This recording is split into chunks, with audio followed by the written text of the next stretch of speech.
लो मेरे प्यारे से दोस्तों, जैसा कि हमने पिछले एपिसोड में देखा था कि पर्पल बेल किंग ने लुओ फैंग और गोल्डन किंग को अपनी एंशियंट बेल के अंदर कैद कर लिया होता है, जहां पे वो बताता है कि इस एंशियंट बेल से उसने लगभग 3 इमॉर्टल किंग को मारा है और चौथा इमॉर्टल किंग गॉड किंग तुम होगे। ये सुनकर के गॉड किंग वहां पे काफ़ी भड़कता है, मगर वो कितनी भी कोशिश करता वो इस एंशियंट बेल को तोड़ नहीं पा रहा होता है। वहीं पे पर्पल बेल किंग ने अपने पास से 812 फायर गॉड ऑर्जिन क्रिस्टल को समन किया था, जिसकी पावर 3 इमॉर्टल किंग के सेल्फ डिस्ट्रक्शन की कितना थी। तभी हम देखते हैं कि वो गॉड ऑर्जिन क्रिस्टल सीधे ही जाकर के उस एंशियंट की वजह से गॉड किंग की जो डिवाइन बॉडी होती है वो लगभग 90% तक इंजर्ड हो चुकी थी, और वहीं पे लुओ फैंग अपने सारे ही आर्मर की वजह से सेफ हो चुका था। मेरे प्यारे दोस्तों, इस एपिसोड को स्टार्ट करने से पहले मैं अपने व्यूवर्स और जिन प्यारे भाइयों ने मेरी पिछली वीडियो पे कमेंट किया है, मैं उन सबको तहे दिल से धन्यवाद कहना चाहता हूँ। साथ में मेरे नए व्यूवर्स, आप भी इसी तरीके से कमेंट कर सकते हैं। मैं आपके कमेंट का स्क्रीनशॉट लेके अपनी नेक्स्ट वीडियो में उसे शो ज़रूर करूँगा। साथ में मेरे 82% ऐसे व्यूवर्स हैं जो कि वीडियो को देख तो रहे हैं, मगर मेरे प्यारे भाइयों, अभी तक आपने चैनल को सब्सक्राइब नहीं किया है। प्लीज़ हमें सब्सक्राइब करके सपोर्ट करें। अब बिना देर के इस एपिसोड को हम स्टार्ट करते हैं। इस एपिसोड की स्टार्टिंग में हमें गोल्डन किंग को दिखाया जाता है, जो कि अब पूरी ही तरीके से खुद को रीस्टोर कर लेता है, मगर उसकी डिवाइन बॉडी यहाँ पे बहुत ही ज़्यादा ऑलरेडी इंजर्ड हो चुकी थी। तभी वहाँ पे गोल्डन किंग कहता है कि मेरे डिसाइबल, मेरे टीचर, प्लीज़ मुझे माफ़ करिएगा, मैं आज आप सबसे अलविदा लेता हूँ। ये कहने के साथ वो पर्पल बेल किंग से कहता है कि यहाँ पे मैं तो मरूंगा, मगर साथ में मैं तुझे भी लेके जाऊंगा। ये कहने के साथ वो अपनी पावर को रिलीज़ करता है और तुरंत ही वहाँ पे सेल्फ डिस्ट्रक्शन टेक्निक को परफॉर्म करने लगता है, जिसकी वजह से गोल्डन किंग के चारों ही तरफ एक थंडर बैरियर अपीयर हो जाता है, जो कि यहाँ पे पर्पल बेल किंग के फायर गॉड ऑर्जिन क्रिस्टल के ब्लास्ट को पीछे ढकेलने लगता है। ये देख करके पर्पल बेल किंग कहता है कि गोल्डन किंग, तुम पागल तो नहीं हो गए हो। ये कहने के साथ वो अपनी पावर को इधर बढ़ा रहा होता है, क्योंकि यहाँ पे किसी भी कीमत पे उसे गोल्डन किंग को सप्रेस करना होता है। मगर यहाँ पे जब दो पावर उस एंशियंट बेल के अंदर आपस में टकरा रही होती हैं, उसके अंदर से इतना ज़्यादा पावर फ्लैक्चुएशन होता है जिसे पर्पल बेल किंग हैंडल नहीं कर पाता है, और एक ब्लास्ट के साथ वो दीवार से जा करके टकराता है और उसके अंदर धंस जाता है। वहाँ पे पर्पल बेल किंग कहता है कि अगर मेरी एंशियंट बेल यहाँ पे पावरफुल ना होती, वो गोल्डन किंग के इस ऑरा को 50% तक अगर सप्रेस ना करती, तो आज यकीनन मेरा कीमा बनना तय था। ये कहने के साथ वो अपनी पूरी जी जान लगा करके गोल्डन किंग के सेल्फ डिस्ट्रक्शन ऑरा को सप्रेस करने की कोशिश करने लगता है अपने एंशियंट बेल के अंदर, मगर उसके अंदर इतनी खतरनाक फ्लैक्चुएशन होती है कि उस एंशियंट बेल के बाहर भी उस गोल्डन किंग का ऑरा फैल रहा होता है। तभी हम देखते हैं कि पर्पल बेल किंग का फायर गॉड क्रिस्टल और साथ में गोल्डन किंग का जो थंडर क्रिस्टल होता है, वो दोनों ही एक दूसरे के साथ घूमते घूमते एक ही में फ्यूज़ हो जाते हैं। वहाँ पे एक आइटम बम के बराबर का ब्लास्ट होता है, जिसकी वजह से पर्पल बेल किंग फिर से छटक के पीछे गिर जाता है। वो फिर से आगे बढ़ता है और अपनी एंशियंट बेल को संभालने की कोशिश करता है कि वो ब्लास्ट जितना हो सके वो उसकी एंशियंट बेल के अंदर ही हो, क्योंकि वो जो एंशियंट बेल होती है वो पर्पल बेल किंग के बॉडी से अटैच होती है। अगर एंशियंट बेल डिस्ट्रॉय हुई तो पर्पल बेल किंग भी यहाँ पे मारा जाएगा, इसलिए वो अपनी डिवाइन बॉडी की पावर का भी इस्तेमाल करके उसे कंट्रोल करने की कोशिश करता है। वहीं पे लुओ फैंग ठीक उस एंशियंट बेल के अंदर मौजूद होता है, जहाँ पे उसने खुद को शूवू विंग्स से और साथ में अपने यानशन आर्मर से खुद को उस ब्लास्ट से प्रोटेक्ट करने की कोशिश कर रहा होता है। मगर यहाँ पे ये ब्लास्ट इतना खतरनाक होता है कि लुओ फैंग पूरी ही तरीके से शेक कर रहा होता है। तभी लुओ फैंग वहाँ पे अपनी डीमन किलिंग क्लोन बॉडी को समन करता है और खुद को छोटा करके शूवू विंग्स को अपने चारों ही तरफ लपेट लेता है और अपने यानशन आर्मर को और साथ में बीस्ट गॉड शील्ड को भी अपनी प्रोटेक्शन के लिए बाहर निकाल लेता है। यहाँ पे लुओ फैंग अपने डीमन किलिंग क्लोन बॉडी का इस्तेमाल करने की वजह से वो लिक्विड फॉर्म में आ चुका था। तभी हम देखते हैं कि उस एंशियंट बेल के अंदर इतनी खतरनाक वाइब्रेशन होती है कि वहाँ पे काफ़ी बड़ा धमाका होता है। ये धमाका उस एंशियंट बेल के साथ साथ लुओ फैंग को भी उठा करके उस ट्रेजर रूम के बाहर पटक देता है। ये ब्लास्ट इतना खतरनाक था कि एल्डर पुई जो कि ट्रेजर इनहेरिटेंस रूम की तरफ बढ़ रहे थे, वो भी उस ब्लास्ट के जस्ट चपेट में आते आते बचते हैं, जहां पे वो कहते हैं कि इन एलियंस ने तो हमारे ट्रेजर रूम को ही डिस्ट्रॉय कर दिया है। अब मुझे कैसे भी करके जल्द से जल्द अपने इनहेरिटेंस चैम्बर के अंदर पहुंच के अपनी यांजी ट्राइब के इनहेरिटेंस को हासिल करना होगा। अगर मैं इसमें चूक गया तो मैं मारा जाऊंगा, मेरे साथ साथ मेरी पूरी ट्राइब भी। कहने के साथ एल्डर पुई सीधा ही अपने कदम को इनहेरिटेंस चैम्बर की तरफ बढ़ाने लगते हैं, जहां पे वो अपने इनहेरिटेंस चैम्बर के गेट के सामने आकर के नील डाउन होकर के उसे ग्रीट करते हैं और अपने पास से उन दोनों ही टोकन को बाहर निकालते हैं जिसे एल्डर गॉड मास्टर ने उन्हें दिया था। और तभी वो दोनों ही टोकन आपस में फ्यूज हो जाते हैं और सीधा ही गोल गोल घूमते हुए उस ट्रेजर इनहेरिटेंस चैम्बर के अंदर एंटर कर जाते हैं। तभी हम देखते हैं कि वो इनहेरिटेंस चैम्बर का जो फ्रंट गेट होता है वो वहाँ पे ब्लिंक करने लगता है और धीरे धीरे करके वो वहाँ पे एक्टिवेट होकर के ओपन होने लगता है। ये देख करके एल्डर पुई उनकी खुशी का वहाँ पे ठिकाना नहीं होता है। तभी सीन शिफ्ट होता है और हमें पर्पल बेल किंग को दिखाया जाता है जो कि उस ब्लास्ट से बच चुका था। तभी वो कहता है कि मैंने यहाँ पे एक और इमॉर्टल किंग और 2 ह्यूमंस को मार दिया है, मेरी एंशिएंट बेल वो अजय है। ये कहने के साथ वो सीधा ही उस सुरंग के ऊपर आके नीचे कूद जाता है और सीधा ही फिर से ट्रेजर चैम्बर की ओर निकल जाता है, क्योंकि उसे यहाँ पे सारे के सारे अपने साथियों के ट्रेजर्स को भी तो इकट्ठा करना था। जैसे ही वो वहाँ पहुँचता है उसकी आंखें फटी की फटी रह जाती हैं, क्योंकि वहाँ पे तो एक भी ट्रेजर का नामो निशान मौजूद ही नहीं होता है। देख करके पर्पल बेल किंग एकदम पगलाते हुए कहता है कि आखिर किसने मेरे ट्रेजर को चोरी कर लिया। ये कहने के साथ उसकी पूरी आंखें यहाँ पे गुस्से में लाल हो चुकी होती हैं और वो इधर उधर गुस्से में देख रहा होता है।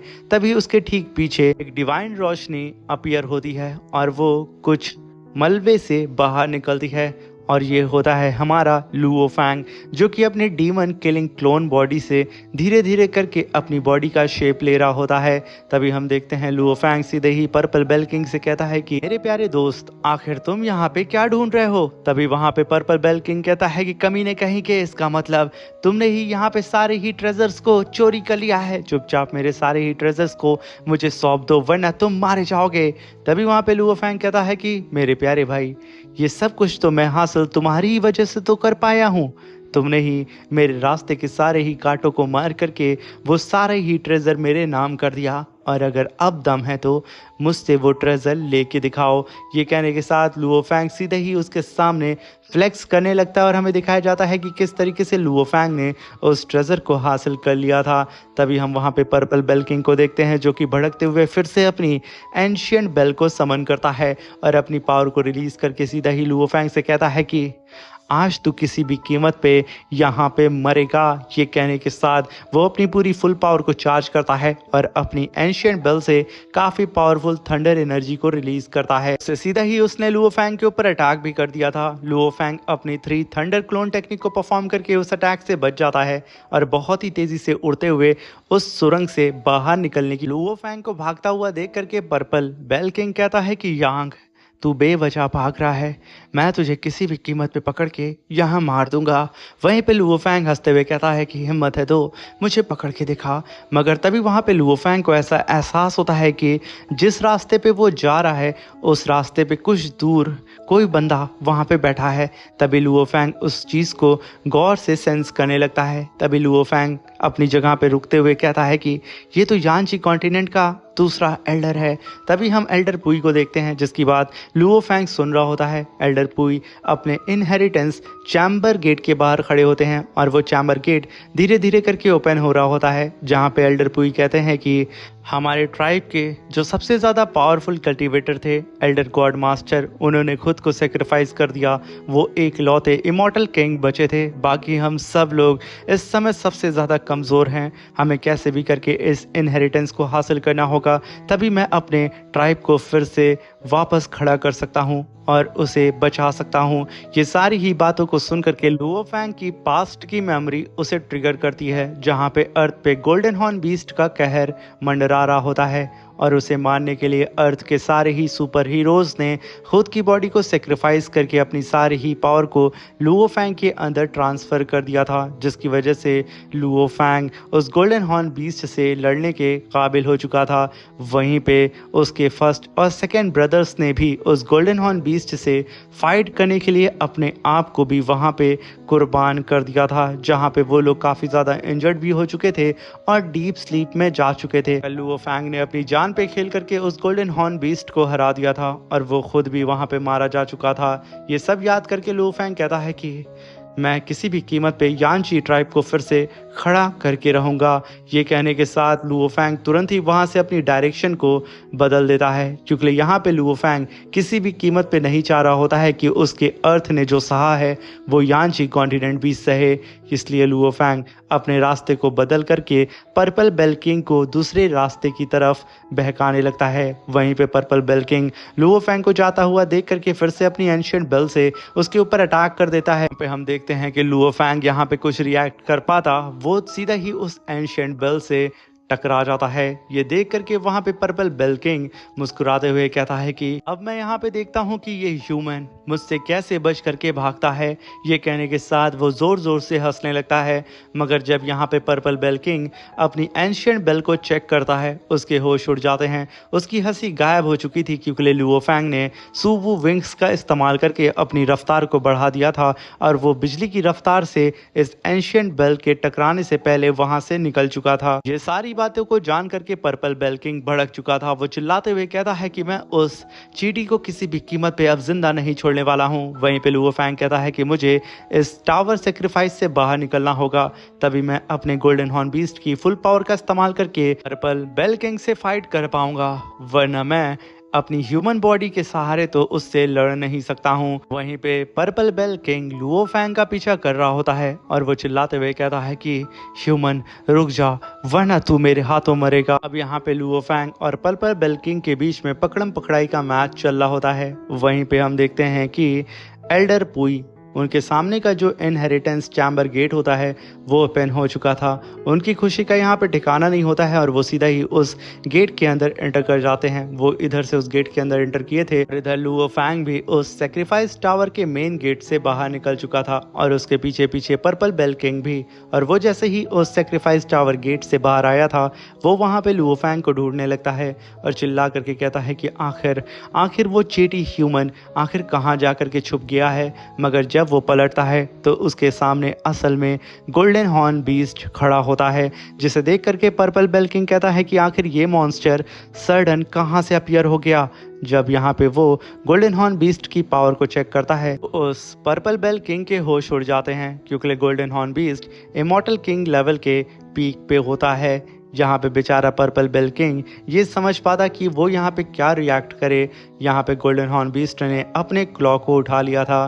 तभी वहाँ पे लुओ फैंग कहता है कि अब मैं देखता हूँ कि आखिर ये पर्पल बेल किंग मुझसे कैसे बचता है। ये कहने के साथ में ही गोल्डन हॉर्न बीस्ट ने काफ़ी पावरफुल क्लॉ अटैक सीधा ही पर्पल बेल किंग के ऊपर कर दिया था, जहां पे पर्पल बेल किंग खुद को प्रोटेक्ट करने की कोशिश करता है, मगर वो कई सारी चट्टानों को तोड़ता हुआ सीधा ही जा करके एक बहुत विशाल सी चट्टान के अंदर जा करके धंस जाता है। वो बड़ी ही मुश्किल से उस चट्टान से खुद को निकालता है और चिल्लाते हुए कहता है कि मॉन्स्टर मैं तुझे नहीं छोड़ूंगा। मगर जस्ट उसके सामने गोल्डन हॉर्न बीस्ट फिर से अपीयर हो चुका था और वो काफ़ी पावरफुल फिर से क्लॉ अटैक उसके ऊपर करने वाला होता है। ये देख करके पर्पल बेल किंग तुरंत ही उसके अटैक को डॉज करता है और तुरंत ही वहां से भागते हुए कहता है कि मेरी डिवाइन बॉडी ऑलरेडी बहुत ज़्यादा इंजर्ड हो चुकी है इस सेक्रीफाइस टावर के अंदर और मैं अब यहाँ पे इस बीस्ट से फाइट तो नहीं कर सकता हूँ। इसलिए वो वहाँ से भागते हुए कहता है कि बीस्ट मैं तुझसे बाद में अपना सारा ही हिसाब किताब चुकता कर लूँगा। कहने के साथ वो सितारे की तरह आसमान में गायब हो चुका था। तभी हम वहाँ पे एल्डर पुई को देखते हैं, जिनके हाथ में अब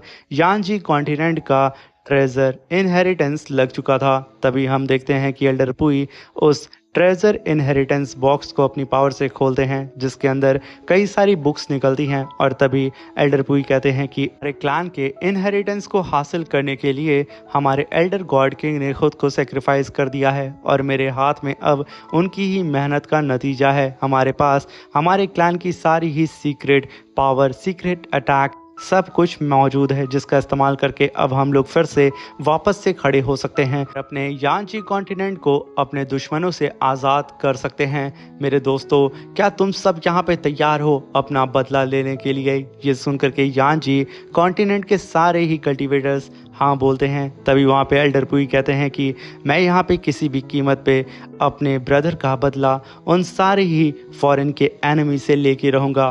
उन लोगों ने जो तकलीफ़, जो दर्द में सालों से दिया है, उसका बदला लेने का अब सही टाइम आ चुका है। तभी सीन शिफ्ट होता है और हमें लुओ फैंग को दिखाया जाता है, जहाँ पे लुओ फैंग ने अपने पास से 2 स्पेस रिंग को निकाल करके सीधा ही वो स्टार इल्यूजन किंग को दे देता है और उससे कहता है कि ये दोनों ही स्पेस रिंग एक मैकेनिकल क्लैन के कमांडर जी और दूसरे गोल्डन किंग की है। इसका इस्तेमाल करके आप अपने भाई को फिर से रिवाइव कर सकती हैं, क्योंकि मैंने सुना है कि यूनिवर्सल लैंड के अंदर अगर किसी को रिवाइव करना है तो हमें अच्छी खासी कीमत उसकी अदा करनी पड़ती है। इसलिए इसके अंदर जितने ट्रेजर मौजूद हैं, इससे हम लोग आराम से स्टार नाइट किंग को फिर से रिवाइव कर सकते हैं। तभी वहाँ पे स्टार इल्यूजन किंग कहती है कि यूनिवर्स लैंड के अंदर ह्यूमन सिर्फ एक बार रिवाइव हो सकता है, और जब वो वहाँ पे रिवाइव होगा तो उसे यूनिवर्स लैंड के लिए कई सारे मिशंस को भी कंप्लीट करना होगा। और जब वो कल्टीवेटर उस सारे ही मिशंस को कंप्लीट कर लेगा तब वो आज़ाद होगा। मगर मैं खुश हूँ, कम से कम मेरा भाई वापस तो आ जाएगा। वहाँ पे star illusion king Luo Fang से कहती है कि यांग, तुमने मेरी जान बचाई है, इसलिए तुम्हारा बहुत बहुत शुक्रिया। और ये कहने के साथ वो लुओ फैंग से कहती है कि यांग, जो ट्रेजर यांची कॉन्टिनेंट का है, उस ट्रेजर को तुम सिर्फ अकेले रख लो, क्योंकि तुम उसके हकदार हो। क्योंकि जब इस सेक्रीफाइस टावर के अंदर मैं बेहोश हो गई थी तब तुमने मेरी जान बचाई, मेरे ब्रदर के ना होते हुए भी तुम मेरे लिए खड़े रहे। ये कहने के साथ वो वहाँ से टेलीपोर्ट होके चली जाती है और लुओ फैंग को लास्ट टाइम थैंक यू बोलती है। तभी हम देखते हैं कि लुओ फैंग के चारों ही तरफ मिस स्टार इल्यूजन किंग का फेदर गिर रहा होता है और लुओ फैंग अपनी केव के अंदर बैठ के शांति से गहरी सांस लेकर के आराम कर रहा होता है। इसी शानदार सीन के साथ मेरे प्यारे दोस्तों, ये शानदार सा एपिसोड ख़त्म होता है। Thank you for watching. Bye bye, love you all.